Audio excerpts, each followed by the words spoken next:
Ok, buenas noches, clase de Zohar Parashat Pinjas. Todos sabemos, o la mayoría de nosotros ya deberíamos saber, que la porción de Pinjas tiene un poder especial, que es el poder de la sanación. Y últimamente está, en realidad, no sé por qué se fue dando así, pero últimamente por ahí las cosas que publicamos en Facebook terminan generando ciertas preguntas, y las preguntas hacen que hablemos más de un tema en una época del año. Y hablando del tema de la muerte y todo esto, siempre surge el tema de, recién hace un minuto estábamos del otro lado con las mismas preguntas del tema de la enfermedad. Y lo hemos explicado muchas veces, pero a lo mejor vale la pena repasarlo. La porción de esta semana comienza con, en realidad, al final de la porción de la semana pasada. La porción de la semana pasada, como explicamos, fue la de este rey de Moab que le da miedo que venga este pueblo que salió de Egipto y que supuestamente hizo todo un desastre cuando pasó por los otros pueblos que no los dejaban pasar. Entonces Balak contrata a Bilam, a un hechicero, para que maldiga al pueblo. Y encuentra que no lo puede hacer, ¿sí? Que ni Bilam lo puede hacer, y que Balak, por más que le haya pagado esto, entonces le termina diciendo a Bilam, le dice, bueno, ¿qué hago? ¿Sí? Por lo menos está bien, no los pudiste maldecir, pero dame un buen consejo de qué puedo hacer para debilitarlos, porque la idea era debilitar a este pueblo que eran evidentemente sumamente fuertes y que por donde pasaban arrasaban.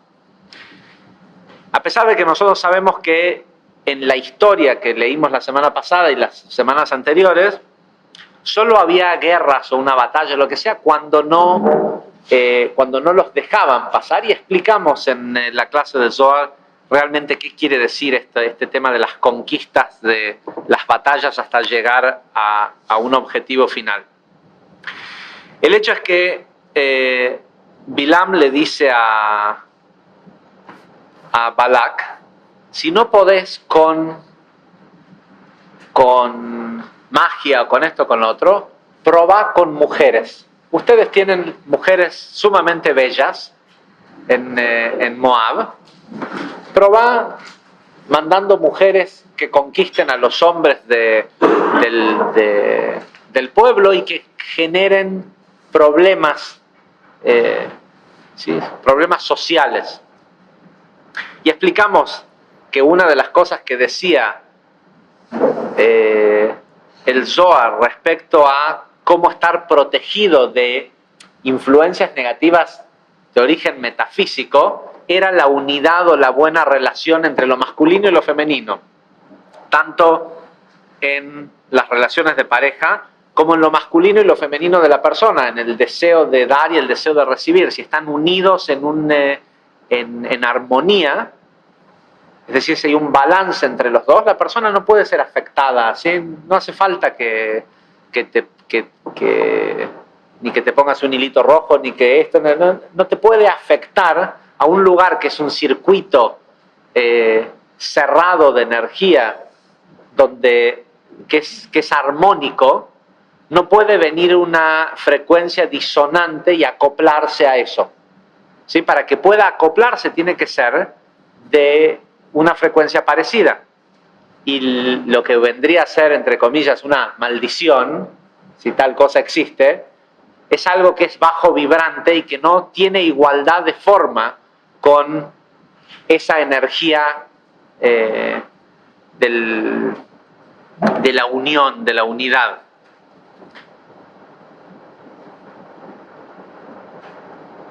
Entonces la idea es mandar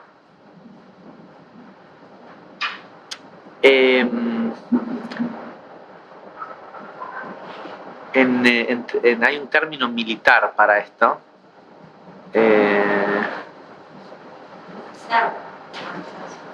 No.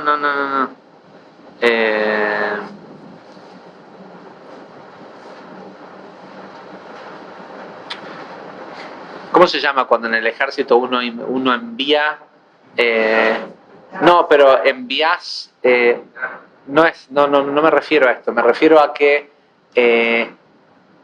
pones focos de distracción para que se pierda la concentración, por decirlo de alguna forma. Ya me va a venir la palabra, no se preocupen. Pero bien, en fin, le dice, manda personas que generen conflictos. Como se dan cuenta que funciona, Balak dice, ok, lo que vamos a hacer, tráiganme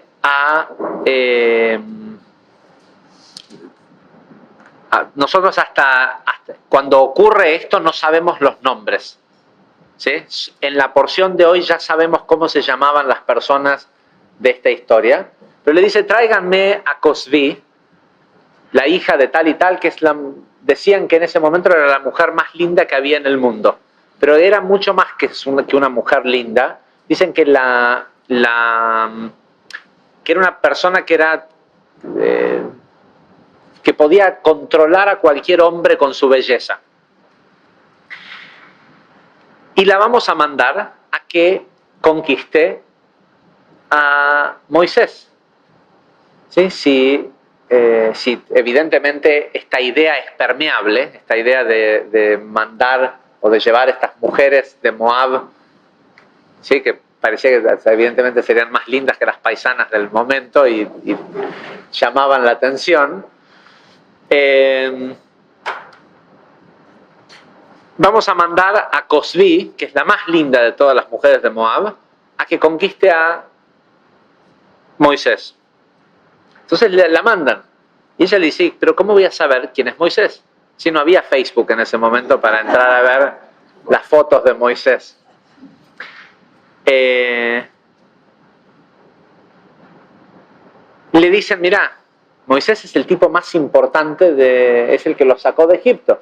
Cuando llegues ahí te vas a dar cuenta. Pasa que a la conciencia de un rey desconocía que Moisés no era un tipo que se vistiera de una forma especial o de que tuviera algún tipo de honores especial. De hecho, los otros reyes no sabían que todo el pueblo detestaba a Moshe. Sí, cualquier rey pensaba que era como en sus reinados, en donde él era el tipo más importante. Pero Moisés estaba todo el tiempo teniendo que lidiar con estos tipos que no hacían otra cosa más que quejarse todo el tiempo. Sin embargo, los príncipes de las tribus sí se habían tomado muy a pecho esta idea de ser importantes y sí se vestían como reyes. Entonces, y cada una de las tribus se turnaban en traer sus sacrificios o el trabajo que hacían en el Mishkan, en el Arca de la Alianza. ¿Sí? Entonces, cuando llega esta mujer, mira el campamento y ve que están los sacerdotes, que está ocurriendo una ceremonia, y hay un tipo que tiene capa, bastón, corona, todo, y dice, este tipo tiene que ser Moisés. Y va y lo seduce.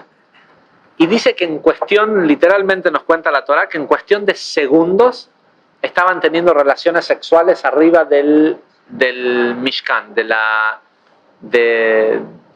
tabernáculo, arriba digamos, donde se traían los sacrificios. E inmediatamente, y esto ocurre mientras Aarón, que era el sumo sacerdote, y Aarón ya no estaba. Elazar, que era el sumo sacerdote, está viendo que todo esto ocurre, y están todos los otros sacerdotes, y todos se quedan. Nadie sabe qué hacer. Y mientras esto está ocurriendo, empieza a caer gente muerta en el campamento. Se desata una plaga por la negatividad que esto está produciendo, y empiezan a caer los cuerpos.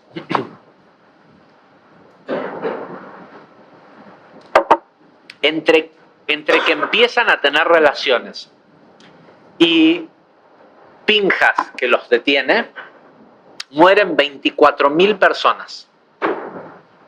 ¿Sí? En cuestión de minutos, la plaga mata a 24.000 personas.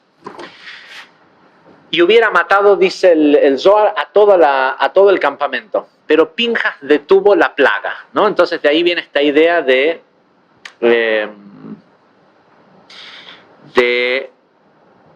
Pinjas como vehículo de sanación. ¿Cómo la detuvo?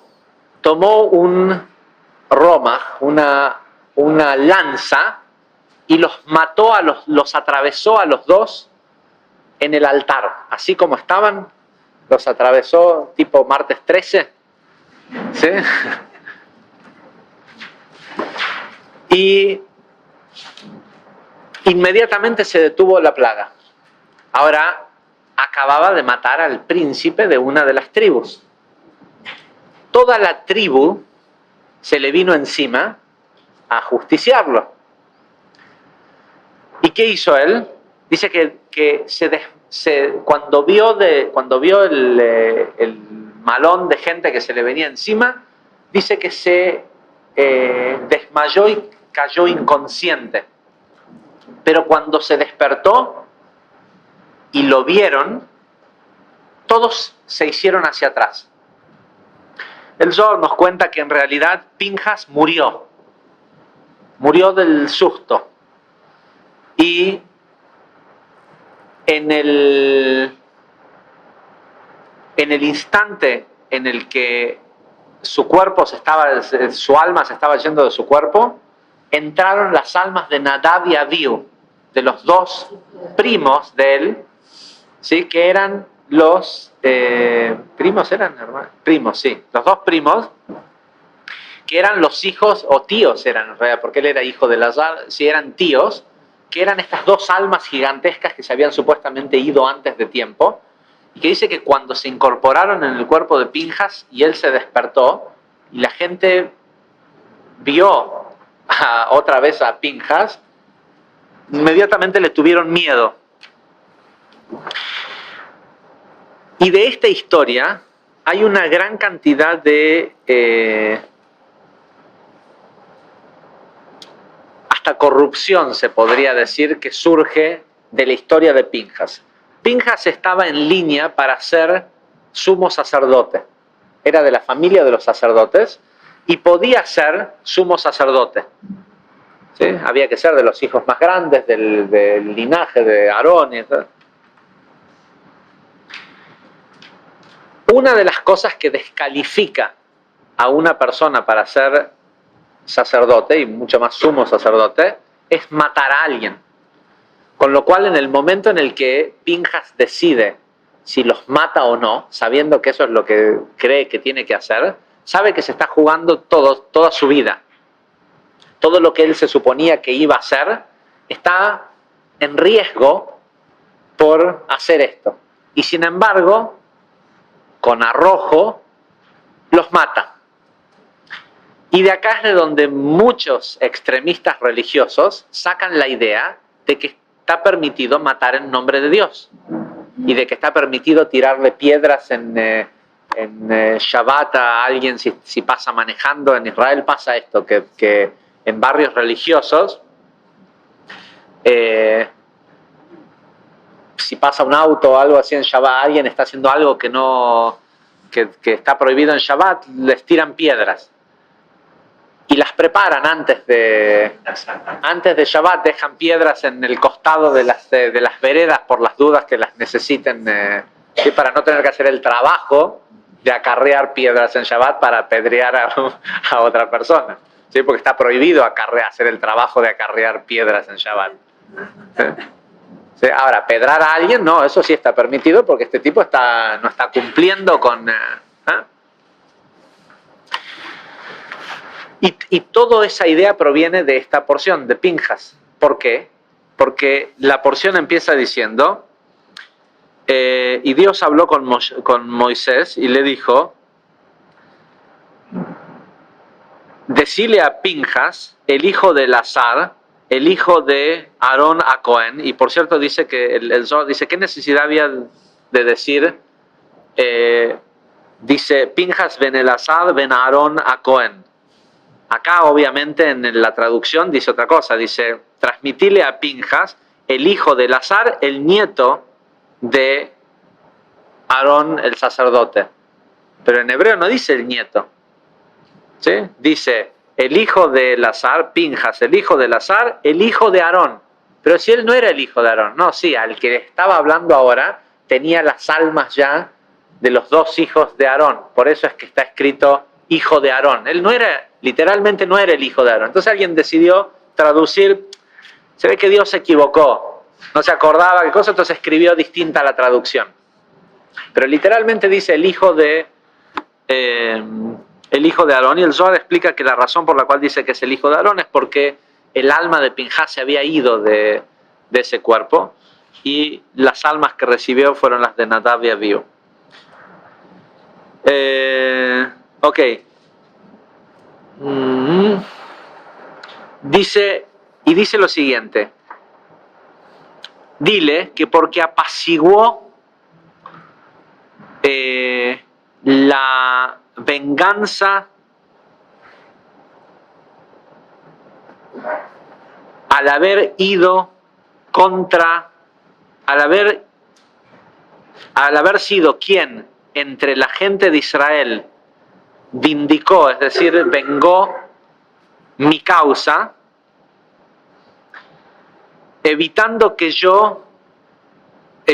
mi celo, está traducido acá, pero en las tres ocasiones utiliza la misma palabra que es venganza, evitando que yo me vengue, es decir, en lugar de que yo interceda, como si fuera que los 24.000 que se murieron no pasó nada, ¿no? Mala mía. Sí. Pero según dice esto, evitó esto, y aparece 3 veces la palabra venganza. Dice, por haber hecho esto, él tendrá conmigo un pacto de paz eternamente, ¿sí? Y va a ser sacerdote por toda la eternidad. Y hay algo muy particular, que es que en la Torá, cuando una letra se rompe, toda la Torá queda inválida. Si una letra está rota, y en la ruptura en la escritura, y esto puede pasar si el sofer, por varias cosas puede pasar, porque en realidad siempre pasa por la conciencia de la comunidad, pero como físicamente pasa es que si el escriba dejó mucha tinta, puede partirse, y al partirse la tinta puede, si la tinta está muy espesa y el cuero no la absorbe, puede pasar de que quede tinta que se rompa y que se vea un hilo. Si está separada por el tamaño el grosor de un pelo, toda la Torah esa no es válida. Sin embargo, en la palabra shalom, de dice, notenlo et veriti shalom, le voy a dar a él un pacto de paz, o voy a tener con él un pacto de paz. En la palabra shalom, que quiere decir paz, y que quiere decir, viene de shalem, de completo, la letra vav de shalom está a propósito partida. Es la única letra de toda la Torá que el escriba tiene que a propósito escribir la parte de arriba como si fuera una letra yud, dejar una línea en blanco del tamaño de un pelo que sea notable, que el ojo humano pueda ver que está partida, y después hacer la parte de abajo. Y el Zohar nos dice que cuando la persona lee esto, que esa letra Vav, la letra Vav siempre corresponde al Zeir Anpin, a la parte emocional, la persona tiene que verla completa. La persona que está leyendo, cuando se levanta la Torá para mostrar dónde está esa Vav que está rota, la persona tiene que usar el poder de su mente para ver esa Vav entera. Tiene que poder mirar y visualizarla que no está rota. Y esto nos dice el Zohar, es porque esta idea de estar enteros, de el pacto de paz, ¿sí? Que viene de yo te prometo de que si vos te entregás totalmente, vas a estar entero siempre. No pienses que dar te va a dejar sin. ¿Sí? Yo te prometo que vas a estar entero, pero vos te tenés que ver entero. Vos tenés que aprender a no sentir carencia cuando das. ¿Sí? Vos sos el que tiene que aprender a que si te toca dar, que des con placer y no porque pienses que te quedaste sin una parte. Yo te digo, yo soy Dios y te digo, el pacto es, si vos te preocupás de los demás, yo te garantizo que nunca te va a faltar, siempre vas a estar entero. Pero vos tenés que hacer el trabajo de percibirte entero. Y la enfermedad proviene de la falta de percepción de entereza. La persona muchas veces no es culpable de eso que piensa que tiene que corregir y lleva acarreando toda la vida y termina enfermándose o creando los síntomas para querer corregir eso. La mayoría de las veces ni siquiera es cierto de que la persona tiene que hacer esa corrección. O si no es que tiene que hacer esa corrección, la mayoría de las veces esa corrección no le pertenece. Es una corrección que por ahí es de otra persona o ¿sí? Nosotros lamentablemente tenemos este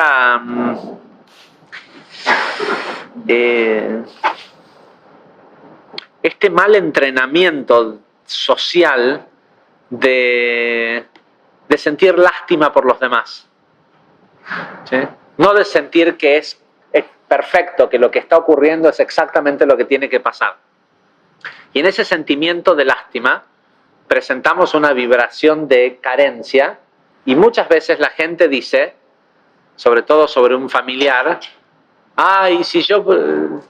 Hay un famoso dicho en Yiddish, hoy veis mir, ¿sí? Que el dolor sea mío, ¿sí? Que yo me lleve la consecuencia, por decirlo de alguna forma. ¿Por qué? Si el que se mandó la macana es él. ¿Sí? O vos pensás que porque vos decidís sufrir, le estás terminando el tikkun de él. Él también va a tener que hacer, y capaz que él termina haciendo el tikkun, y vos te quedaste con el sufrimiento que es de otro, y con una cosa con la cual no vas a ser muy capaz de superar. Porque como no era tuyo, no naciste con las herramientas para superarlo. Toda persona nace con las herramientas para superar la negatividad que le toca transmutar en esa vida. Ahora, si vos que sos el mártir que quiere ir a sufrir el sufrimiento de todos, la vas a tener complicada, ¿sí? Porque probablemente no naciste con las herramientas para poder soportar el sufrimiento de todas esas otras personas, porque es lo que le tocaba a ellos, no es lo que te toca a vos.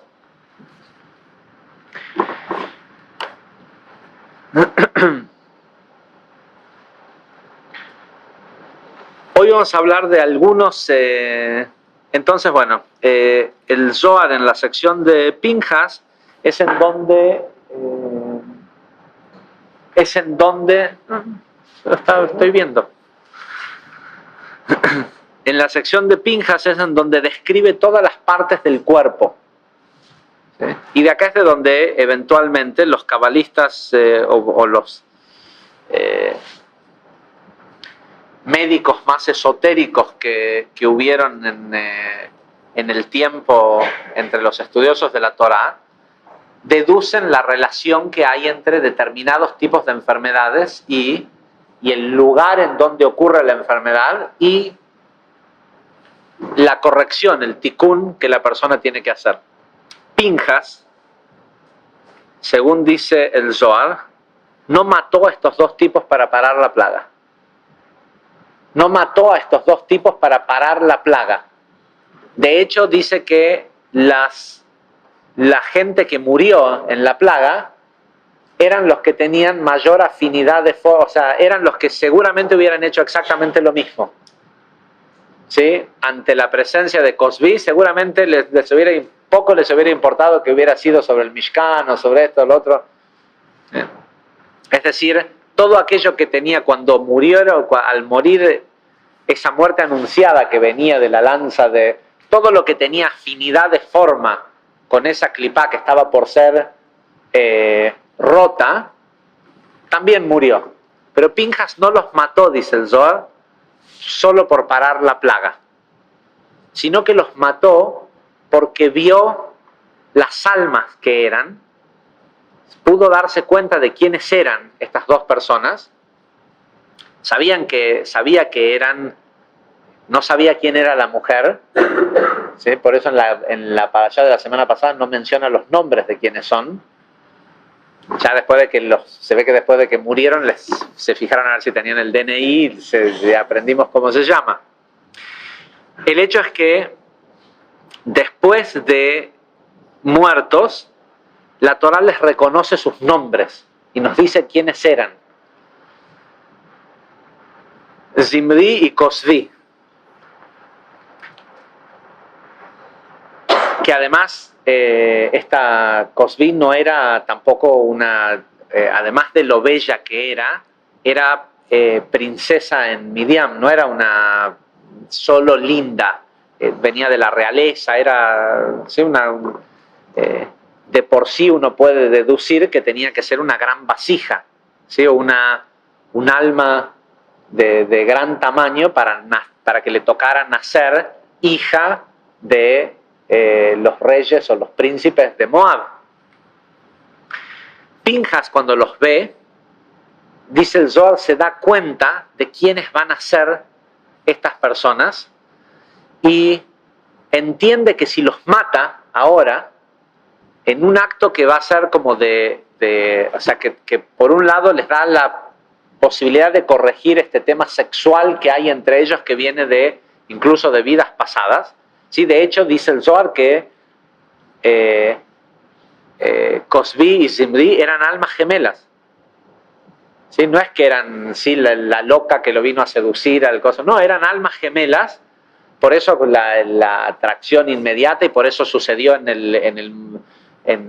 que justo estaba este tipo ahí, o sea, era todo un plan divino, pero hacía falta alguien que los ayudara a empezar a elevarse en el proceso de transmigración de almas. Y el Zohar nos dice que estos dos personajes, Zimri y Cozbi, terminan siendo Rabbi Akiva y Rachel, su esposa. Rabbi Akiva, que fue el maestro quien le enseñó Kabbalah a Rabbi Shimon Bar Yochai. O sea, el maestro del que escribió el Zohar. Y de hecho, Rabbi Akiva tuvo 24.000 alumnos que todos murieron en una plaga. ¿Sí?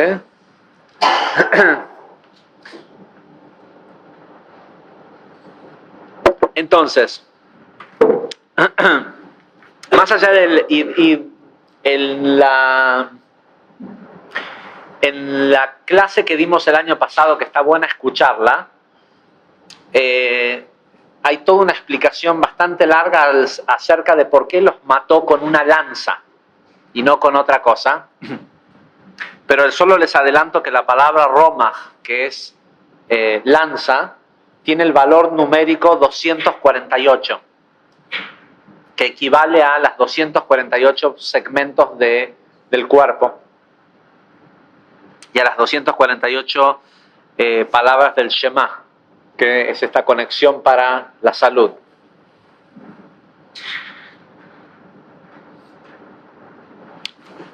Ahora vamos a leer, y creo que es importante contar siempre, todos los años, por lo menos un poco la historia, porque es importante entender que no es cierto esta idea de que por amor a Dios está permitido hacer cualquier cosa. No fue lo que pasó con la historia de Pinjas. Y de hecho, esta palabra venganza que aparece 3 veces, que pareciera ser como que, mirá, porque Pinjas se vengó, fue celoso de Dios y de sus preceptos y de su tabernáculo y de todo esto, por eso recibió el premio de que eternamente, y la razón por la cual dice sacerdocio eternamente, es porque Pinjas es la persona que más años fue sacerdote. Durante un par de siglos, la gente lo siguió conociendo como Pinjas, y eventualmente, no se sabe exactamente bien por qué, pero hubo una época, una vez que ya estaban establecidos en Israel, que comenzaron a llamarlo Elías el profeta. Sí, seguramente después de que vivís 400 años y ya viste las causas y efectos repetirse tantas veces, ya podés ser profeta en tu tierra, ¿sí? Es decir, ya sabes por qué, todos saben por qué esta frase de que nadie es profeta en su tierra, porque es así de simple. Ser profeta es conocer las leyes de causa y efecto, y en tu tierra no te podés adelantar. En cambio, si vos ya viste algo que pasó en tu tierra, pero vas a una tierra ajena y ves que la gente está haciendo las mismas acciones, fácilmente podés predecir qué es lo que va a pasar. Seguramente también si vivís 400, 500 años también se facilita la tarea de profeta. Y eventualmente nos dice las escrituras que este profeta Eliyahu Anabí, Elías el profeta, no murió, terminó siendo abducido por una carroza de fuego. Dice que descendió del cielo una merkabá, una carroza de fuego, y su cuerpo se desintegró y fue incorporado a esa carroza. Y los sabios del Talmud dicen que cuando una persona corre riesgo, es una persona que tiene cierto mérito espiritual, pero su vida corre riesgo, Eliyahu Anabí desciende en la forma de un pobre a pedirle que le dé pan. Y por eso dicen que cuando sea que una persona te pide pan, hace todo lo que puedas para conseguírselo y dárselo. No, es algo que no se puede negar a alguien. ¿Sí? Cuando alguien te dice, deme plata para comprar pan, si escuchás la palabra pan,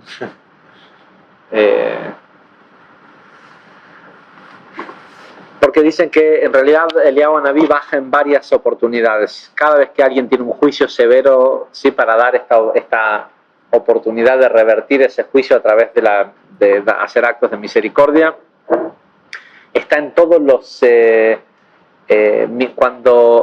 cuando Eliyahu Anabí estaba vivo, se fue a quejar con Dios, a decirle a Dios que los judíos en la tierra de Israel no estaban haciendo bien el precepto de la circuncisión.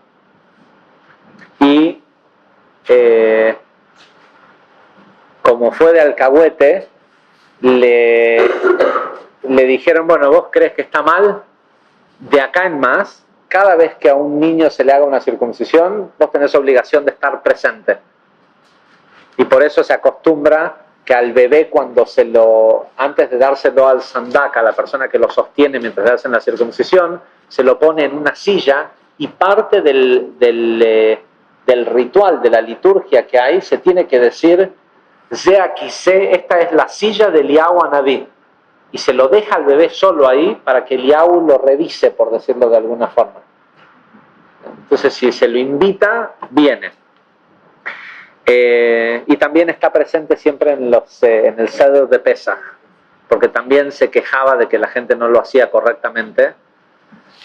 Por eso se lo invita a pasar hacia el final del Seder, que él se quejaba de que la gente, una vez que había comido, no querían seguir haciendo el Seder. ¿Sí? Se aguantaban toda la liturgia, todo, porque no había de otra hasta que te traían de comer. Entonces, una vez que le traían de comer, no terminaban bien el Seder, por eso se lo acostumbra a invitar al final del Seder. Y ese personaje es Pinjas. Ahora vamos a ver de qué se trata este tema de la venganza. Y es algo que tiene mucho que ver con el por qué la gente se enferma. El Ari empieza, y esta es la primera explicación, o lo primero que al Ari le parece importante explicar acerca de Parashat Pinhas, es este tema de por qué aparece 3 veces la palabra venganza. En la primera frase prácticamente de... Igual si pueden escuchar lo del año pasado, no sé si fue el pasado o el anterior, que hablamos del tema del por qué la lanza, porque es un elemento importante, pero bueno. Dice, el vocablo que utiliza la Torá, venganza, es mencionado 3 veces en el verso. Quiero nada más ver que están en el mismo tiempo de verbo.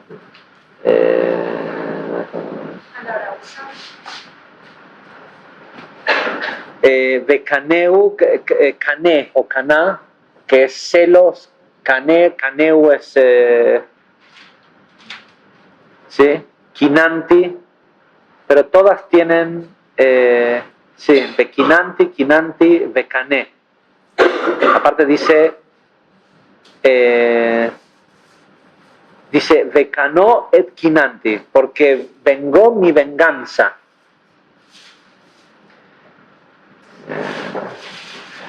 Ok, pero el origen de la palabra, dice, la raíz de esta palabra es caná, que es celo también, ¿sí? Que se utiliza para decir celar a algo.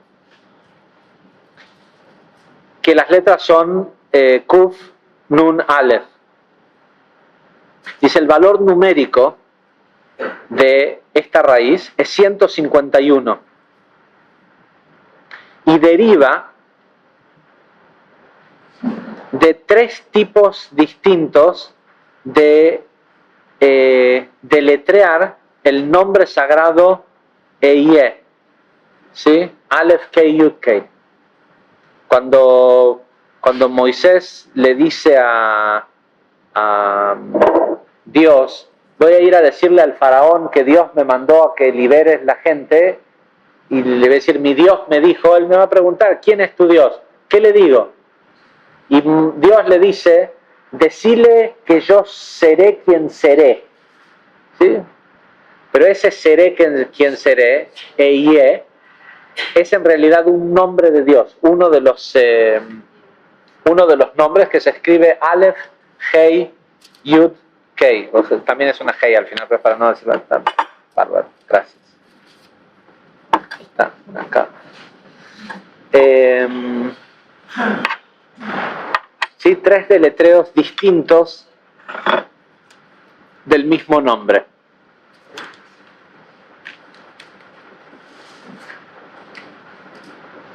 Los cuales, dicen, también dan el valor numérico. Y ¿a alguien le resonó el número 151?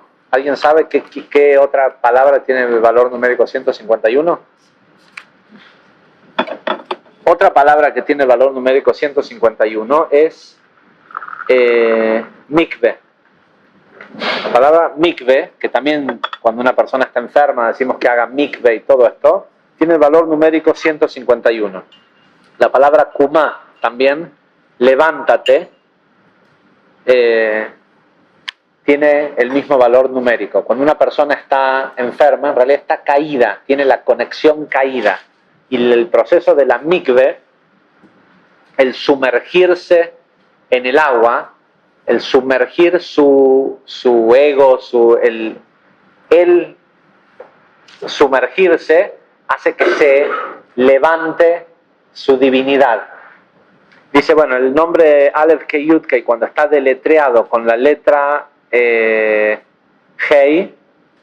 da 151. Cuando se lo deletrea en algo que se llama el valor numérico al cuadrado, que es algo que es muy particular en la gematria en la numerología hebrea es esta idea de llevar las letras al cuadrado. Cada letra tiene un valor numérico y llevarlo al cuadrado y después sumarlo. Y a eso se le llama el cuadrado de la gematria en cuadrado de. Y es algo que tiene que ver con un proceso de maduración de ese nombre o de esa... es largo de explicarlo ahora, pero es algo así como que hay una... y es algo que está directamente relacionado a los mundos del caos. Si me esperan un segundo les voy a buscar porque hay una explicación que es pequeña de... Ok, dice así, dice, el llevar al cuadrado un nombre o una letra tiene que ver con un proceso de maduración y de desarrollo, similar a cuando un niño madura y se convierte en un adulto. Esto es porque llevar a un número al cuadrado hace que ese número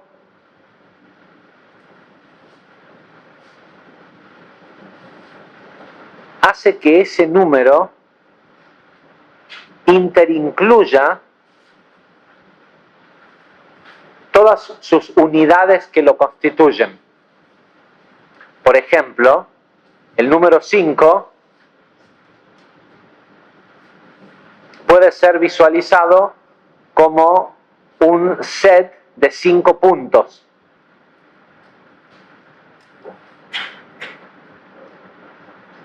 O también todas las letras que hay entre el 1 y el 5, es decir, A, B, C, D, E. ¿Sí? Están todos incluidos en la letra que incluiría todo lo que está anterior.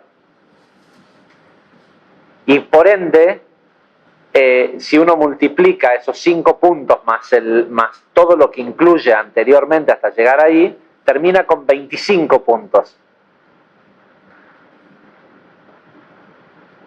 Que es el cuadrado. Dice, esta característica de la interinclusión es lo que en realidad significa madurar. Puesto que la madurez significa ser capaz de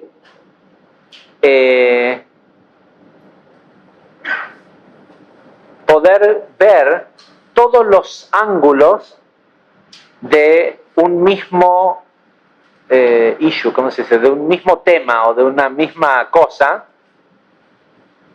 y poder darle validez a la visión que todos los demás tienen desde el punto de vista en donde ellos lo están viendo. ¿Sí?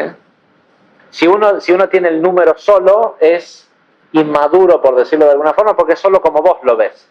La interinclusión de permitir que otros te digan cómo lo están viendo ellos desde el lugar de donde ellos lo ven, implica, dice, un nivel de madurez que dice que está no necesariamente en el aceptar la visión del otro, sino en validar que desde otro lugar se ve distinto. O sea, cada quien, por algo alguien está acá y no puede ver esas otras visiones.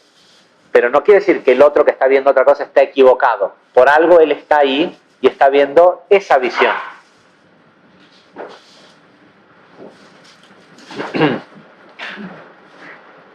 Dice, en Kabbalah, la maduración de la Sefirot, desde un punto individual a convertirse en Parsufim, es decir, de que cada una de las Sefirot tenga adentro todas las otras Sefirot activas, es el proceso mediante el cual se transforma el caos en orden y se establece y se corrige la inestabilidad de los mundos del caos, convirtiéndose en mundos de tikkun, de corrección.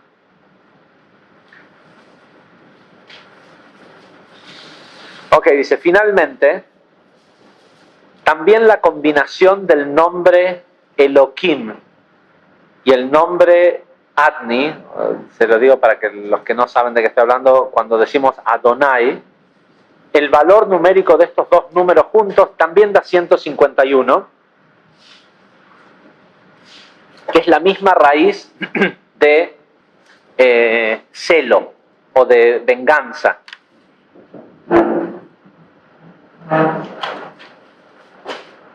Estos tres aspectos de venganza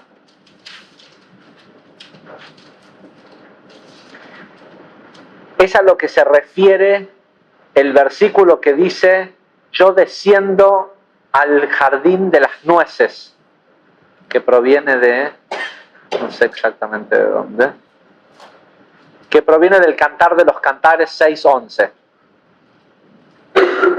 Dice, el valor numérico de la palabra jardín en esta frase específicamente, Ginat, Gimel Nun Taf, es 453, que es 3 veces 151. Dice, ¿qué simbolizan las nueces? Las nueces simbolizan el concepto de la clipá encima de la luz, ¿sí? Porque tiene una cáscara dura encima de una carne que es valiosa o que es... Dice, y de acá proviene el remedio del precursor de las enfermedades, que es que enojarse.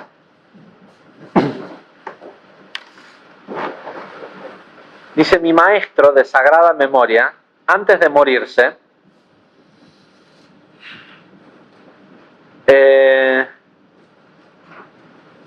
nos enseñó, quería enseñarnos a todos, a quienes estudiábamos con él, el remedio contra el enojo. Pero nosotros no tuvimos el mérito de que él lo pudiera hacer. Puesto que eran tan numerosos nuestros pecados, dice Rabbi Haim Vital, que nos explicó, pero se nos olvidó lo que nos dijo.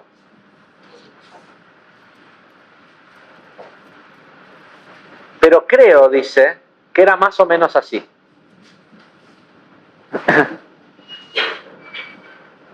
Y acá hay un pie de página que dice,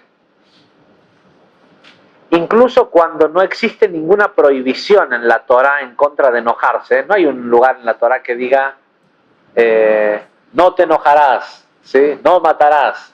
No hay nada que diga en la Torá, no te enojarás. Dice, cabalísticamente, en lo metafísico, es considerado como el más mugriento de los pecados. Y los sabios de la Kabbalah lo comparan como idolatría. Esto es porque enojarse traiciona, al menos temporalmente, por el lapso que dure el enojo en la persona, traiciona la creencia de que Dios es el que creó el mundo y de que Él es responsable de todo lo que ocurre y que lo que ocurre de manera perfecta. Porque si fuera que yo pienso que Dios creó todo para bien, ¿cómo sería posible que me enoje por algo que está ocurriendo? ¿Sí? Y por cierto, en el Zohar, esto es en los escritos del Kitvei Adi por Rabbi Haim Vital, en el Zohar también dice que el enojo también es igual a la ansiedad o ponerse nervioso ante una situación que está ocurriendo. ¿Sí? Perdiste las llaves y vas a llegar tarde. Todo el trabajo que hizo tu alma para tratar de bloquearte el lugar en donde pusiste la llave para que no salgas a una determinada hora por una determinada razón, y vos te estás perdiendo de esa oportunidad y estás enojándote. O sea, te estaban salvando de algo, te estaban programando para que te toque estar en un determinado momento, en una determinada hora. Hoy me pasó que salgo a la mañana y normalmente paro en la escuela de Dolce cuando baja a la escuela. Y yo tenía un día hoy sumamente ocupado. Y llego a la escuela y me llama la atención que hay demasiado movimiento, hay mucha cosa ocurriendo en la entrada, mucha gente, muchos padres, esto, lo otro, muchos autos, gente, los que no van a esa escuela tocando bocina porque los padres no son muy amables en cómo ponen sus vehículos. Y era medio tarde. Yo pensé, a propósito, lo llevé medio tarde como para ir, bajar, dejar, y evitar como es una escuela de padres espirituales, todos te quieren saludar y todos son...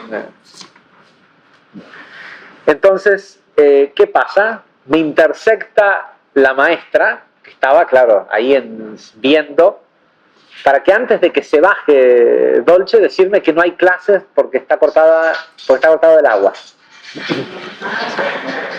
Y parece que no fui el único, muchos hacen... Ok, entonces no había agua. Y digo, bueno, no hay agua. Entonces, y obviamente, Dolce sí estaba muy contento de la situación, le pareció que definitivamente era Dios interactuando ¿sí? Entonces me dice, vamos a casa. Le digo, no, tengo que ir a Niceto a abrir la puerta porque vienen las chicas a trabajar a la mañana, la señora que limpia y otra chica que nos ayuda en la cocina. Pero llegamos más temprano de lo que normalmente llegamos porque no bajé en la escuela. Pero cuando llego, está un señor abriendo nuestro medidor de luz para cortarnos la luz. ¿Sí? Y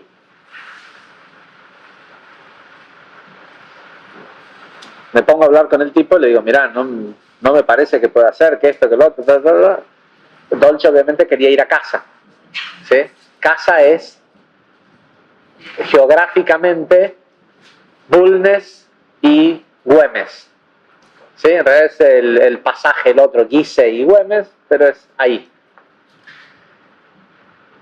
Hablo con este tipo y le digo, no me cortes la luz. Me dice, yo te tengo que cortar la luz. Dice, porque nosotros en el camioncito tenemos un GPS que marca las paradas que hacemos y si aparece que yo estuve en un lugar, dice, ves que está parado al lado de tu medidor, aparece que yo estuve ahí y no te corté la luz, tengo un problema. Dice, pero en 72 horas te la vuelvo a poner. Entonces le digo, mirá, le digo, tendré que prender los grupos electrógenos y esto y lo otro, lo que sea. Me dice, ¿qué hacen acá? Digo, damos clases. Dice, ¿qué es? ¿Una parrilla? No, le digo, ese es el cartel viejo de neón. Le digo, pero es una escuela de espiritualidad y esto, el otro. Entonces le empiezo a contar lo que hacemos. Le digo, somos una asociación civil sin fines de lucro. Dice, para que voy a ver si puedo hablar con mi supervisor. Habla con el supervisor. Vuelve y me dice, ¿vos podés ir a pagar ahora? Si vas a pagar ahora, antes de que él tiene que hacer el reporte de las 10 de la mañana, pero dice, tenés que prometerme que vas a pagar antes de las 10 de la mañana. ¿Dónde queda Edenor por acá? Bulnes y Charcas. ¿Sí? Todo era perfecto al final, era igual íbamos a ir a casa, igual todo sí, pero 2 minutos de diferencia ¿sí? Todo era perfecto, pero si te lo tomás, si protestás, si y lo otro por ahí, de entrada llegás a hablar con el tipo con otra energía. ¿Sí? Y el tipo, ¿qué te va a decir? No pagas la luz y que yo te tengo que ¿sí? A mí me venís a decir, paga la luz y no me tendrías que pedir nada a cambio.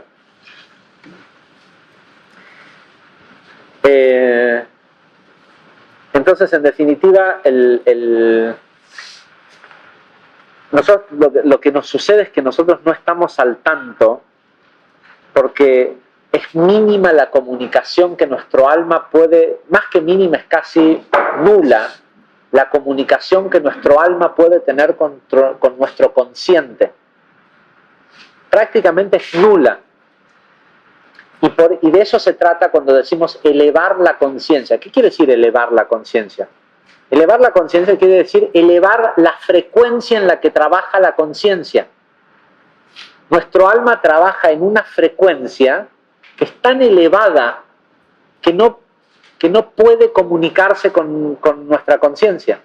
Nuestro alma ya vio al tipo que está esperando el de Denor, ya sabe lo que hay que decirle, conoce todo el plan, pero nosotros no la escuchamos, porque no podemos, porque a menos que estés en una alta frecuencia de amor y o sea, frecuencia quiere decir, ¿saben lo que quiere decir frecuencia, no? ¿Sí? No, es como tener la radio, o sea, nuestro alma transmite en FM y en la punta del dial, ¿sí? En banda de 2 metros, y nosotros tenemos una conciencia que es banda ciudadana, ¿sí? Sí, que se escuchan a todos hablar al mismo tiempo, ¿sí? No tenemos alta definición en nuestro... y es literalmente, es muy difícil de explicarlo, hay que estudiar un poco de física cuántica para entender esto. La energía de un ser humano, su campo energético, funciona en un nivel de frecuencia que es infinitamente más rápido que el pensamiento de un ser humano. Entonces el pensamiento es una especie de tonto, de idiota que no puede... ¿sí? Por eso es que utilizamos solo el 4 o el 5% de nuestra capacidad mental. Es por un tema de falta de comunicación entre el alma y el consciente. Pero la respuesta está ahí constantemente. El alma ya sabe que ya lo vio al tipo en el momento que vos dijiste, uy, voy a tener que ir a Niceto, entonces ahora, ¿sí? Tu alma ya está en Niceto. Es como parte del diseño para el sentido de ese fútbol. Claro. Si no existiera, si no sabrías todo el tiempo, no habría libre albedrío. El libre albedrío funciona por la falta de comunicación o la desigualdad de frecuencia entre uno y otro. Pero cuando la persona empieza a elevar su frecuencia de vibración, ¿sí? Empieza a estar, viste que cuando vos pones 106,5 y la radio está en el 106,1, ya la empezás a escuchar un poquito.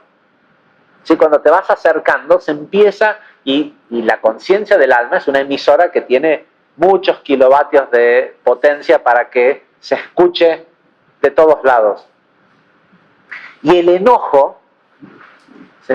Es un castigo que la persona se hace a sí mismo. A la persona le pasa, a ver si se entiende, esto es algo que es muy, muy básico, pero nos pasa todo el tiempo. La persona hace algo que genera una consecuencia dolorosa. Ese dolor, ¿sí? Lo administran otras personas que tienen acceso o le ocurre dolor físico en su propio cuerpo, o sea, se lo administra él mismo, o lo administran otros seres humanos que ni siquiera saben que están siendo los administradores de ese dolor. Lo que pasa es que como el sistema de leyes de causa y efecto necesita agentes interactivos entre el plano metafísico y el físico, utiliza humanos. A veces utiliza un perro que te muerde, ¿sí? Pero generalmente utiliza a humanos, a un tipo que hay una corrección colectiva X del cómo afrontar la falta de misericordia, es decir, que se corte la luz.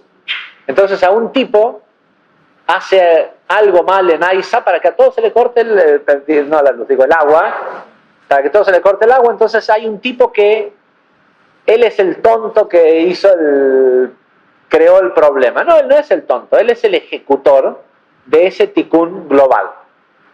Ahora, digamos, porque eso es difícil de verlo en lo global, pero es exactamente igual que en lo particular.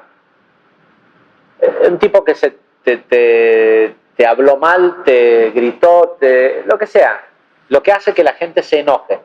La gente se enoja generalmente porque otro ser humano le causó dolor. ¿sí? Generalmente al ego. No suele ser. El dolor físico lo perdonamos rápido. ¿Sí? Cuando alguien te pisa, y tú dices, ay, perdón. ¿Sí? Te piden perdón, ¿te deja de doler? No, si te está doliendo, te sigue doliendo. Por eso lo perdonamos rápido. Pero si te hirieron el ego, ¿sí? Si te hirieron el ego, ahí sí, me voy a enojar. Ok, tuviste que atravesar una cantidad de dolor porque lo necesitas, lo creaste vos, no lo que el otro tipo es el ejecutor nada más.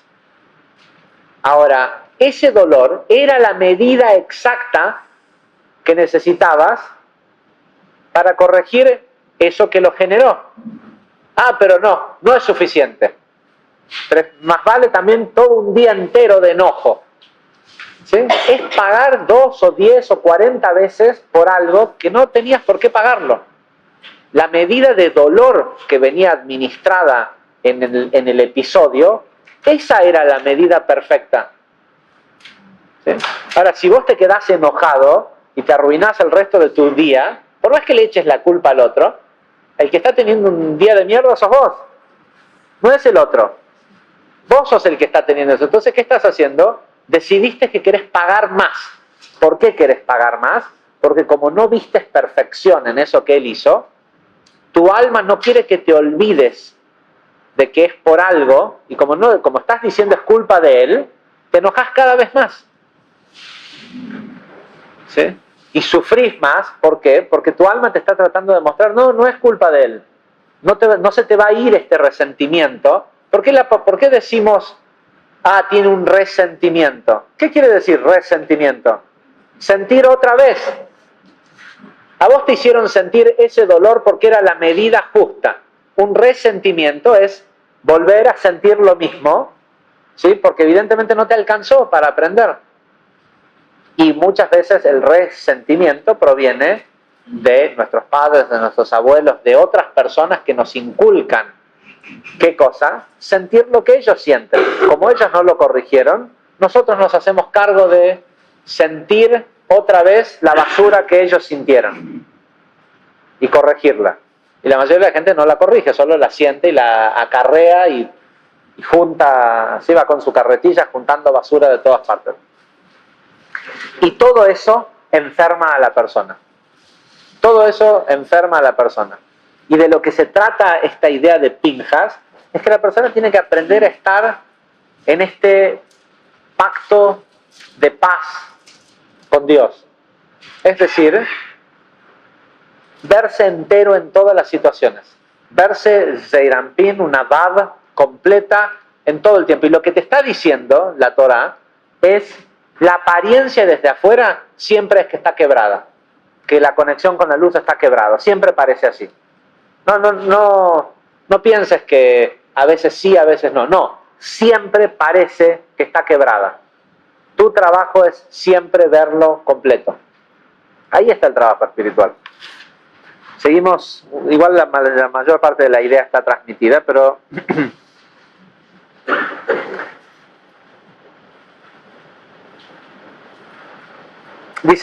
dice que mi maestro decía que una de las formas de corregir el enojarse era hacer 151 ayunos.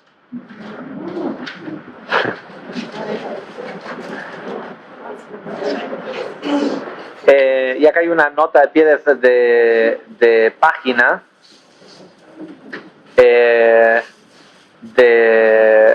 dice que el Rav Shmuel Zalman de Leibdi en Baal Tanya, en el Tanya, dice de que en esta época no es la gente de hoy no tiene la fortaleza que tenía la gente de aquel momento para poder hacer este tipo de actos de purificación.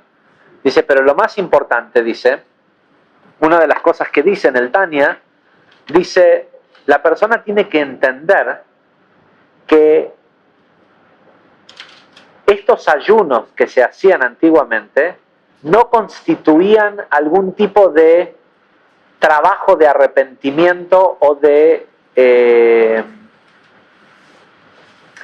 atonement, de autocastigo, de penitencia para corregir el enojo. Sino todo lo contrario. Dice, la persona tenía que arrepentirse de haberse enojado y simplemente estar contento, y desde ese lugar de estar contento, ayunar para limpiarse las impurezas que se le pegaron por haber estado enojado. ¿Sí? Lo que corrige no es el ayuno o la penitencia o lo que sea que la persona hacía, sino el cambio de conciencia.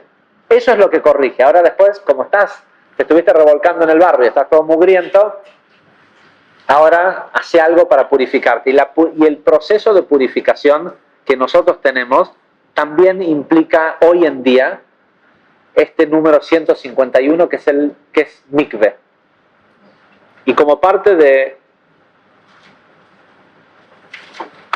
el trabajo práctico de esta clase, de esta semana de Pinjas,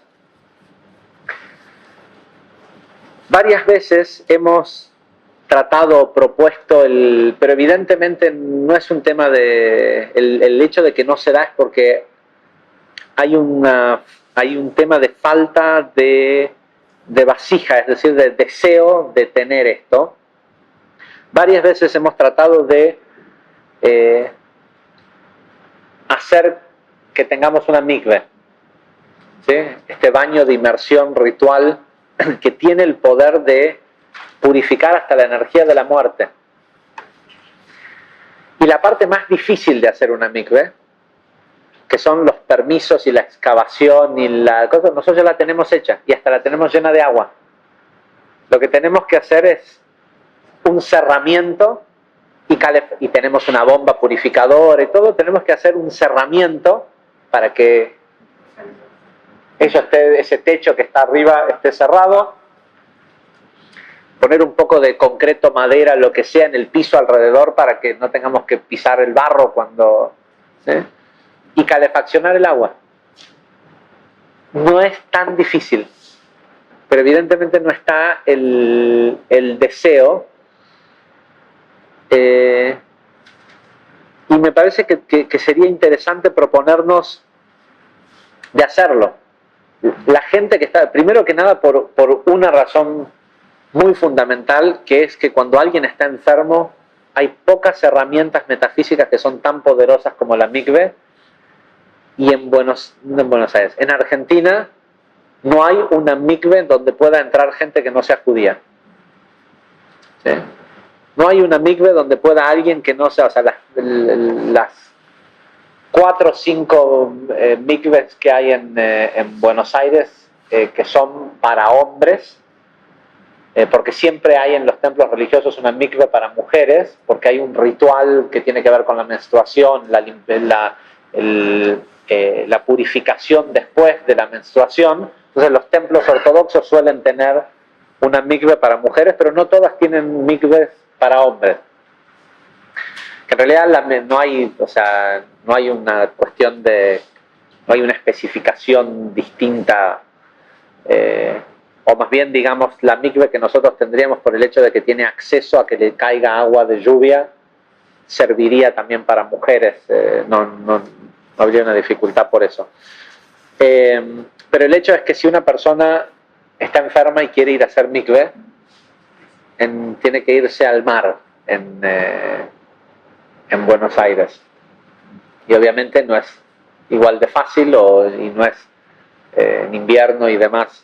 Y creo que con la cantidad de gente que nosotros somos, si no fuera por que uno la va a usar, pero por saber que si alguien lo necesita en nuestra comunidad, está disponible, creo que vale la pena de que digamos, bueno, a ver qué es lo que hace falta, que alguien se siente, yo ya sé qué es lo que hace falta, pero que nos sentemos con una lista y digamos, a ver, ¿quién tiene acceso a estos materiales? ¿Sí? ¿Cómo se juntan? ¿Quién de ustedes se encarga de juntar la plata, de ir a comprarlos, de instalarlos? Si lo hacemos entre todos, estoy seguro que es Es más, tenemos que hacer un cerramiento en el techo y el principal distribuidor de policarbonatos de Buenos Aires está en Niceto Vega 54 a 1,5 cuadras de acá, del otro lado de la calle, o sea, antes de cruzar la vía. Tenemos que empezar a querer no solo aprender, sino a querer purificarnos, a querer elevarnos, ¿sí? A querer, no por ser distintos a los demás, pero para poder ver que cuando a veces nos parece que todos tenemos un ángulo de visión distinta de algo que estamos viendo, en realidad estamos viendo distorsiones de una sola visión limitada, y que los puntos de vista no son solo de los ángulos, ¿sí? No es ver algo desde, no sé cómo se dice, se me viene la palabra centripetalmente, no es ¿cómo? Sí, pero es una visión que también tiene una arriba, y cómo se ve desde arriba, tal vez se hacen falta menos puntos de vista para poder ver el todo. Y eso le pasa a todas las situaciones de nuestra vida. Y el aprender nada más está bueno, pero hay que empezar también a hacer acciones puntuales de querer, o por lo menos tener el deseo de ser más sagrados, no mejores, no más buenos.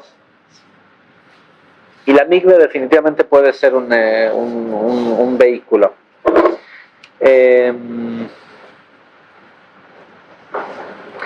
Dice, si continúa diciendo, hay 3 tipos de venganzas aludidas en la historia de Pinjas.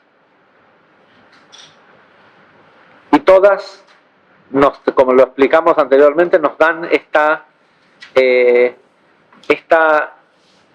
número, este valor numérico igual a la raíz de la palabra caná, de la palabra venganza, que es 151. Dice, mi maestro decía de que había que, mientras uno estaba haciendo el ayuno, había que meditar en una de estas permutaciones del nombre Ye, y dice, pero en realidad no me acuerdo cuál era la mañana, cuál era la tarde, ¿sí? No es demasiado importante porque no nos pueden dar tampoco la información absolutamente precisa, y en realidad no es que no la pueda, está escrita acá, hay que poder estar en el nivel de purificación de cuando uno lo lea, entenderlo, ¿sí? Porque si Rabbi Jaim Vital dice nosotros no tuvimos el mérito de recordar, todos podemos, nuestro alma sabe la respuesta de esto. Tener el mérito de recordar tiene que ver con llegar a una frecuencia de vibración que si la estuviéramos, leeríamos esto y diríamos, pero qué tonto Rabbi Jaim Vital, no se da cuenta que uno es así, el otro es allá. Es decir, tampoco él podía revelarlo si es que lo entendía. Y acá dice algo interesante, dice esta nota, que lo que aparece ahora, dice, es extraído de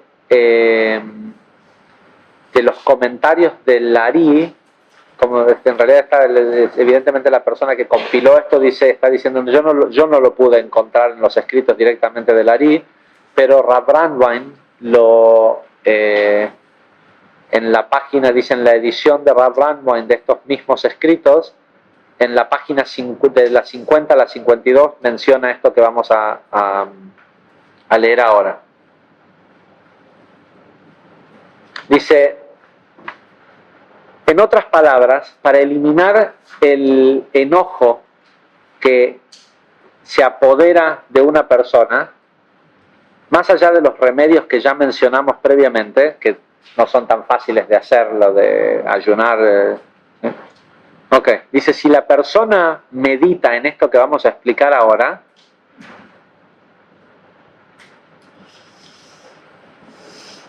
le produce un impacto a su inclinación al mal, exactamente en el lugar en donde la inclinación al mal genera el enojo, y queda nullified, anulado, ¿sí? Y esa parte de la característica humana, dice, puede quedar anulada. Dice, igual es importante antes de revelar esto, y dice, y va a ser más efectivo en la eliminación del enojo, entender de dónde proviene el enojo, a menos que, por supuesto, la persona elija enojarse de su propia voluntad. Dice, esto solo funciona cuando a la persona le pasa que se enoja y no sabe por qué, no es que dice, ¿sabes qué? O sea, estemos enojados. Cuando la persona no quiere estar enojada, pero entonces, todos saben a qué me refiero, ¿no? Cuando quisieras dejar de pelear, pero no podés evitarlo y a veces vemos gente que decís, pero ya está, pero no, 20 minutos más, peleamos 20 minutos más, ¿sí? Y de golpe la persona, cuando se generó suficiente clipá, descansa, y se siente, ¿sí? Ya está, ya peleó. Y después, pero decirle que te muestre, te muestre cómo queda, ¿sí? La persona queda temblando, pero bueno. Dice, primero que nada expliquemos qué es el enojo.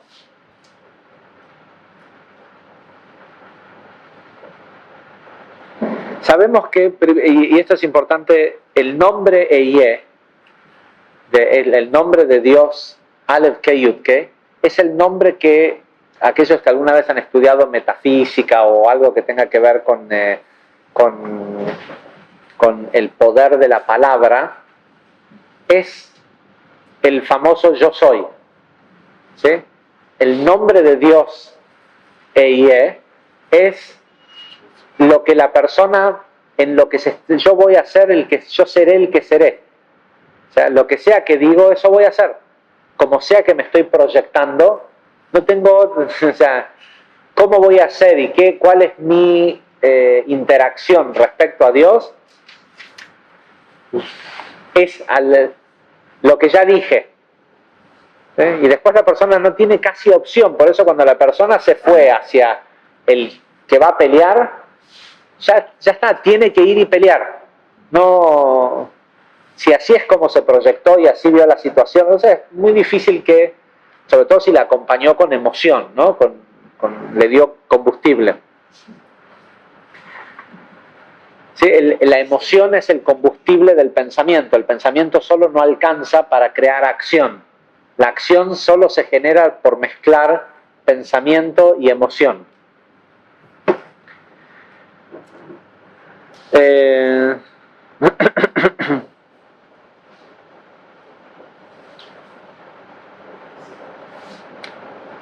Dice, y obviamente dice, utilizamos, esto aparece en esta porción, porque la palabra ka'as, que quiere decir enojarse, también tiene el valor numérico, con el kolel, el valor numérico 151. ¿Sí?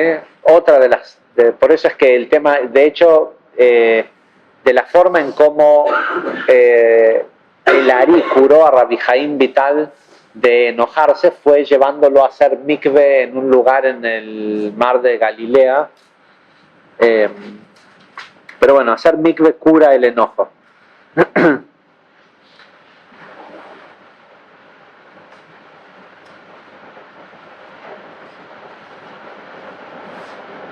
Dice, tenemos que entender que el enojo proviene de dos de los nombres de Dios, del nombre Adni o Adonai y del nombre Elohim, puesto que estos dos significan dos tipos de juicio. Uno es, ¿cómo se dice? Lenient. Lenient judgment. Lenient es cuando uno, I'm going to be lenient with you, o sea, como un juicio, pero lenient.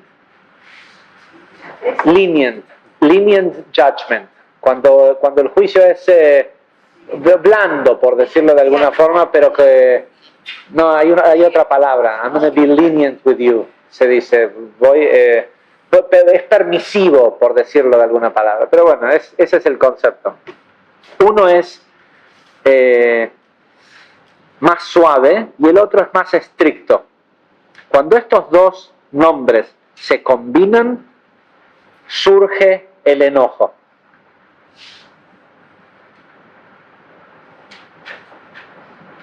En otras palabras, cuando la persona se comporta como si él fuera una corte, ¿sí? Y actúa judgmental, ¿cómo se dice? Prejuicioso o pone juicios sobre los demás, pero dice cuando la persona actúa como si él fuera una corte, un lugar, ¿sí? Decide que adentro de él se decide si tenés razón, no tenés razón, ¿sí? Dice, esa es la fuente del enojo. ¿Sí? No hay enojo que le salga a una persona si no juzgó antes.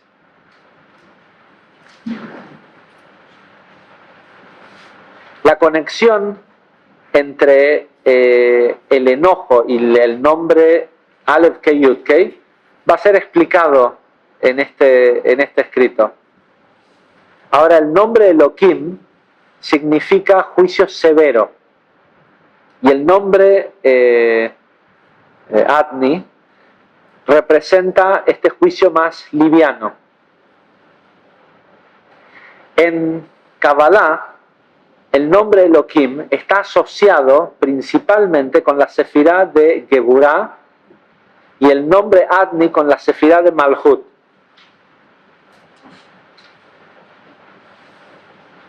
El juicio es obviamente un aspecto esencial de los atributos de estas dos sefirot. ¿Sí? El de Malhut porque es donde donde todo termina convirtiéndose en un cierto juicio. ¿Sí? Bueno o malo es algo que ya está materializado, y en Geburah es en sí el atributo mismo de la sefirá. Cuando se permite que los aspectos de juicio de Geburah y de Malhut se salgan de control, estos atributos terminan degenerándose y convirtiéndose en enojo. Es decir, cuando la persona tiene demasiado deseo de recibir y no tiene un balance de dar, se termina enojando. ¿Sí? Y le pasa mucho a la gente que dice, yo doy y nadie me... ¿Sí? ¿Por qué das? Por puro egoísmo. Entonces, como das por puro egoísmo y haces para que te acepten o para lo que sea que das, no es que das porque te importa realmente el otro, si se aumenta, se sale de control la energía de Geburah. Si te está dando enojo dar, sabe que no estás dando. Lo que estás haciendo es que estás utilizando una acción que se parece a dar, ¿sí? Para conseguir algo a cambio. Y claro, y como no te lo dan, te enoja. ¿Sí? La degeneración de los atributos de la sefirá de Geburah y de Malhut producen enojo. ¿Cuál es el otro enojo? En Malhut, ¿no te parece que como se manifestó es como tiene que ser? ¿Sí? ¿Por qué? Porque juzgás que si no fue como vos, lo que vos querías, pero lo que vos querías era lo que tu alma quería o lo que tu cuerpo estaba esperando de satisfacción en eso. ¿Sí? Entonces, si no se da como vos querías, es injusto. ¿Sí? Y te enoja. Entonces, es producto siempre de la degeneración, o sea, de que la sefirá de Geburah y de Malhut no estén operando en forma sagrada, según estos nombres divinos, porque te muestra que son nombres de Dios lo que controla esto, es decir, que ese deseo irrestricto que tiene Geburah y ese juicio que tiene Malhut es algo divino, no es algo que está mal. Lo que está mal es cuando la persona lo deja que se desbalancee. Dice, y este es el significado místico de la frase que dice, hay una frase en Éxodo, que dice, puesto que yo soy un Dios, puesto que yo soy Dios, tu Dios, un Dios celoso. ¿Sí? Ki ani Hashem, porque yo soy Dios, pero el primer Dios es Yud-Kei Vav-Kei. Y después dice, tu Dios, y utiliza el ok, ¿sí? Y para decir un celoso, dice Adni, ¿sí? El Caná. Dice, siempre y cuando esté presente, dice, tengamos en cuenta, dice que el primer Dios del que dice esta frase, dice el nombre Yud-Kei Vav-Kei. Que encima, dice, lamentablemente, como no sabemos cómo se pronuncia, hoy en día lo pronunciamos Adni, lo pronunciamos Adonai cuando aparece escrito en algún lado, pero no es el verdadero nombre. ¿Sí? O sea que tenemos, digamos, una cierta desventaja en esto. Pero dice, el nombre original que aparece es Yud-Kei Vav-Kei. El siguiente nombre que aparece es Elohim, y finalmente el Dios de la venganza o de esto es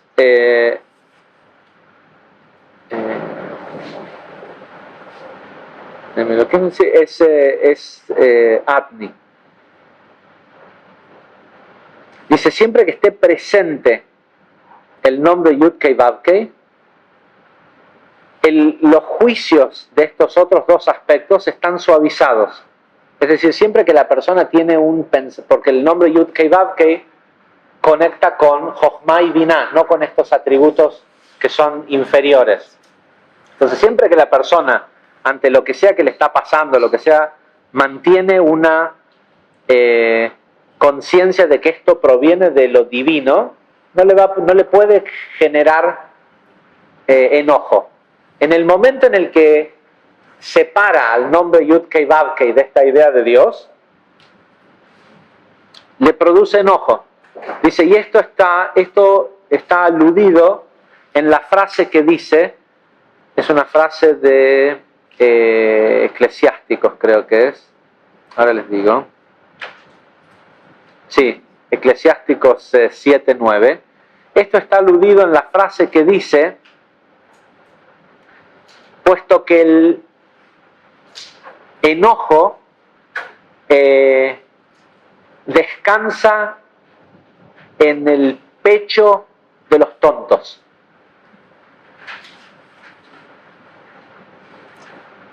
El valor numérico en el pecho, que es Vejek, es Bet, Het, Yud, Kuf, es 120, que es el valor numérico de la permutación, de una permutación del nombre Elohim, que es el de juicio severo. Puesto que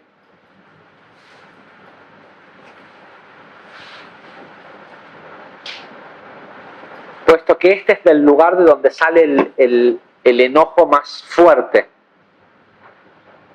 de la zona del pecho, ¿sí? de la parte emocional.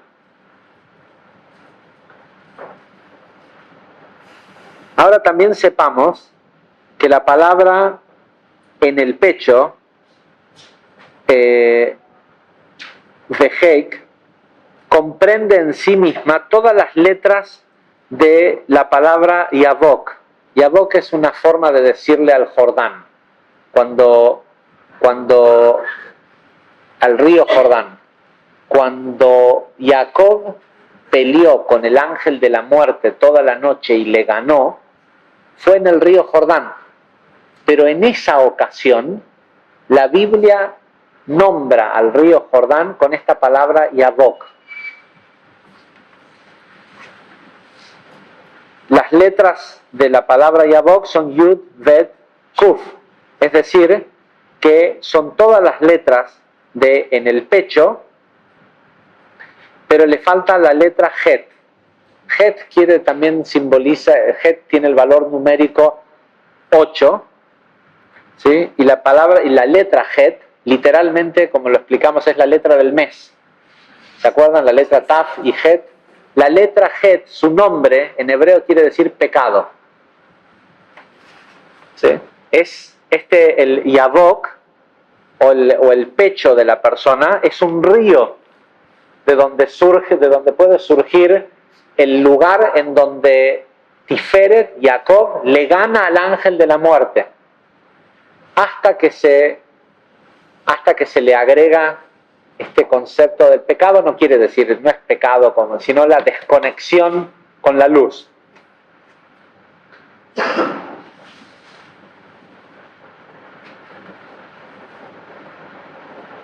Dice,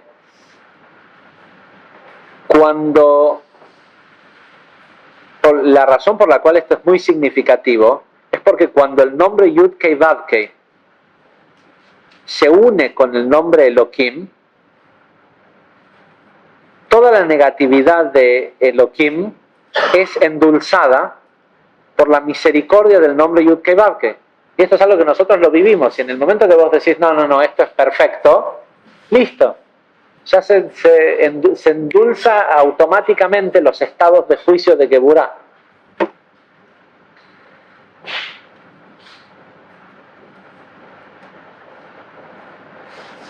Y casualmente dice, el valor numérico combinado del nombre Elohim y del nombre Yud-Kei Vav-Kei es 112, igual que Yavok.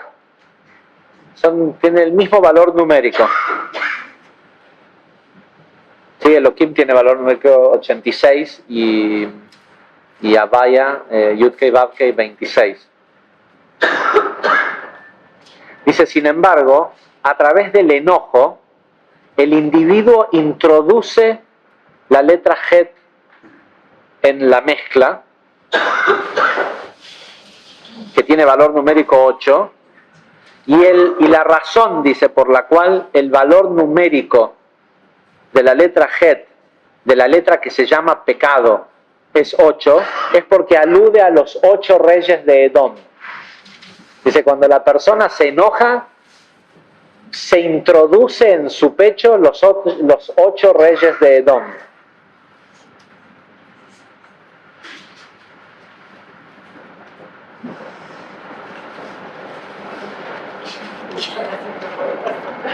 Decí lo que querés decir. Sí. Pero por eso.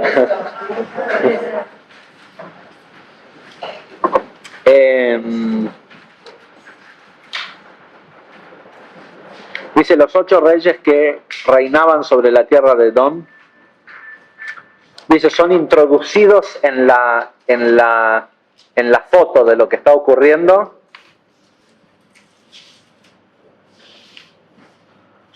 Y ahora este individuo no tiene otra opción más que llevar esa situación que tiene enfrente al caos. ¿Sí? Por eso tiene que pelear y hasta que no termine de hacer pedazos lo que tiene enfrente, no puede parar. ¿Sí?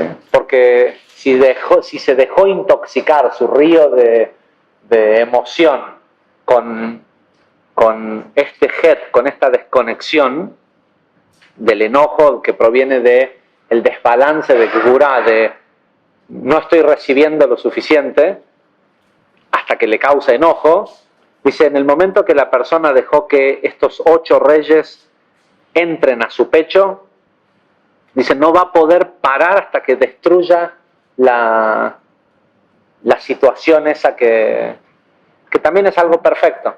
La persona necesita ver la destrucción que causó para poder darse cuenta del daño que hizo y Pretende ganar. Sí, pretende ganar, pero no eventualmente va a tener que ver que... Sí. No, tiene, claro que sí. O sea, cuando la persona, claro, la persona es tal cual. Y la próxima vez no tiene por qué reconstruirla en ese mismo lugar y con esas mismas personas. Todos los que estuvieron involucrados tenían algo que aprender. La cosa es que la persona que hizo eso no vuelva a hacer lo mismo en el próximo lugar, a donde vaya, en el próximo matrimonio, en la próxima... No, no. Cuando ve que se quedó sin nada, que destruye. No. Cuando la persona pelea, cuando ya la persona entró a pelear, va a pelear hasta que destruya la situación. Y después va a decir, gané. ¿Qué ganaste? Y gané, pero eso que tenía ya no existe, porque lo destruiste. ¿Sí? El enojo en sí lo desconecta y respecto a qué área de su vida tiene que... Y es increíble porque a la gente los enoja cosas totalmente distintas. ¿Sí? Pero es porque lo que cada quien tiene para corregir. De todas formas, aunque esto ocurra, o sea, es perfecto. Nosotros lo que tenemos que aprender es que por lo menos estar al tanto, porque nosotros sí sabemos que uno puede frenar. ¿Sí? ¿Sabes qué? Establece la norma de que esté permitido, si te tenés que ir una semana de tu casa para no tener que pelear hasta que eso se destruya, de poder hacerlo y de que sea parte del pacto de convivencia. ¿Sí? De que no tengas que salir yo he visto gente salir a buscar a la persona para que venga a pelear. ¿Sí? ¿Cómo te vas a ir sin pelear? Si habíamos quedado que sí, no hubo un pacto implícito acá en cuando vos me dijiste esto y yo te dije el otro, de que después nos íbamos a pelear hasta que destruyamos totalmente esto. Y la razón por la cual la gente también quiere destruir eso es porque sabe que está hecho con conciencias erróneas. Entonces es preferible, es como una especie de muerte.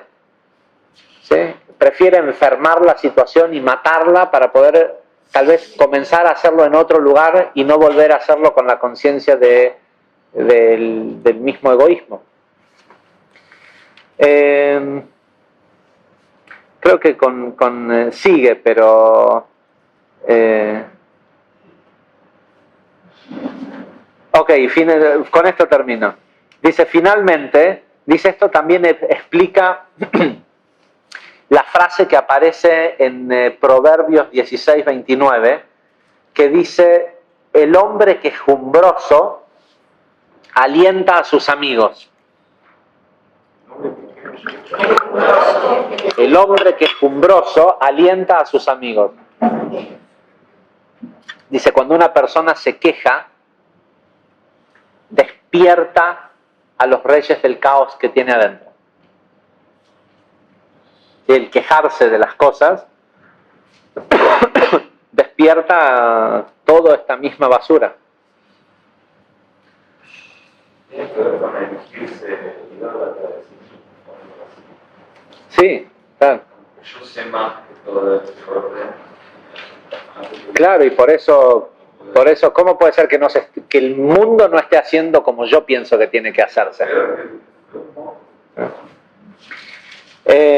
Bueno, pero igual creo que entendiendo el mecanismo, sigue muchísimo, igual no creo que no entra en mayor profundidad de la que nosotros necesitamos, porque lo que hace después el Ari es seguir explicando la conexión que hay entre grandes enojos que hubieron en la historia, pero no tiene sentido porque a nosotros en realidad lo que más nos interesa es entender el mecanismo.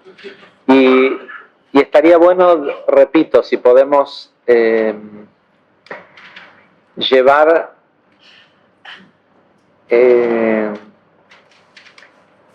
la clase esta nos tiene que dar mínimamente el deseo del cambio de conciencia, de no pensar igual ante la situación y del arrepentirnos sinceramente por lo que nos hacemos a nosotros mismos cada vez que nos enojamos.